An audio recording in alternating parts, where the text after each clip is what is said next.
are sold.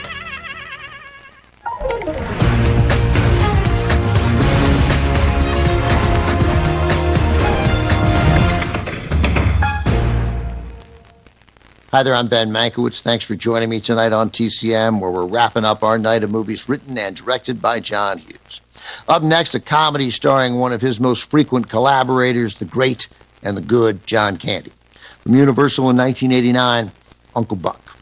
John Hughes made Uncle Buck at the end of the most successful decade of his career. After writing jokes for Rodney Dangerfield, Hughes broke through as a writer for National Lampoon magazine.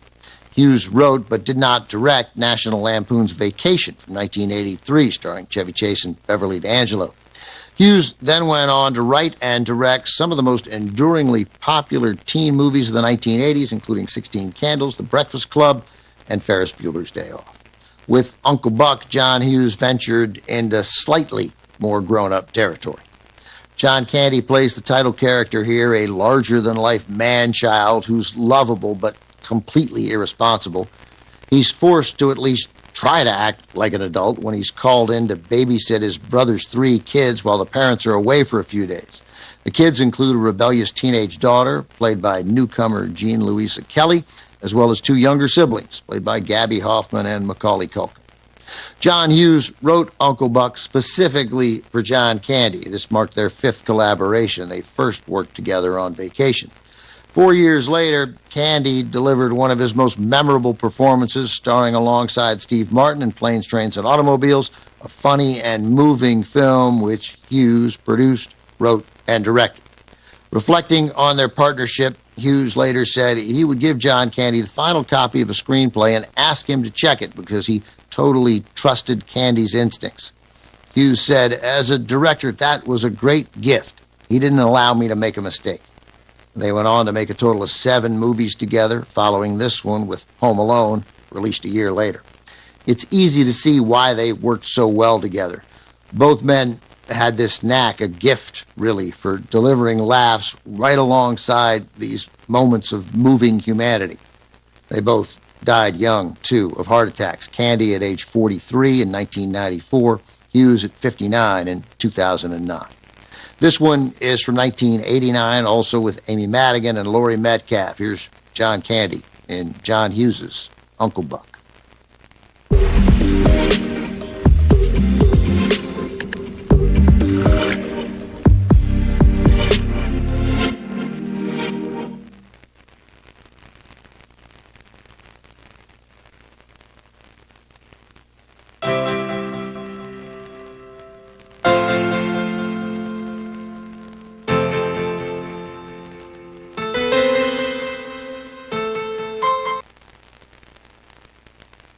Last year, Colin Hanks directed an excellent documentary about John Candy titled John Candy, I Like Me.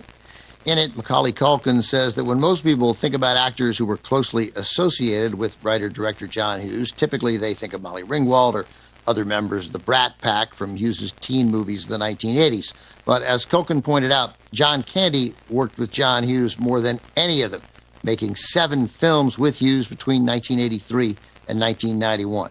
After Uncle Buck, they teamed up again when Candy played Gus Polinski, the polka king of the Midwest, in Home Alone, which Hughes wrote but didn't direct. Chris Columbus directed Home Alone. Despite his status as one of the most successful filmmakers of the 1980s, John Hughes directed just one more movie in the early 90s, Curly Sue, released in 1991. After that, Hughes focused on writing and producing and then disappeared from the industry and the public eye for the last decade of his life, opting to lead a quieter existence in and around Chicago with his wife, children, and grandchildren. Coming up, Mickey Rooney stars in the 14th installment of the popular Andy Hardy series from MGM. Andy Hardy's Blonde Trouble from 1944 is next on TCM. Next on TCM, Andy Hardy's Blonde Trouble, then the affairs of Dobie Gillis, and later, Goodbye, Mr. Chips. TCM's got class tonight. Take the journey of a lifetime.